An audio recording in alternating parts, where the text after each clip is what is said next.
In this video, I'm going to show you how to change text size on Android phone. If you find this useful, please consider leaving a like and subscribing to the channel. Now open your phone settings. Then you will scroll down. Then you are going to see display and brightness. Tap on it.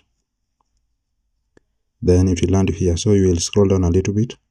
Then under text and the display size, you are going to see text size and weight. Tap on it.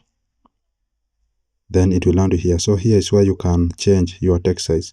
Now if you move this bar to the left, it is going to reduce, now as you can see. And if you want to enlarge the text size, you can also enlarge it by tapping on that bar there. Now if you go back, you will see that the size of your text have increased.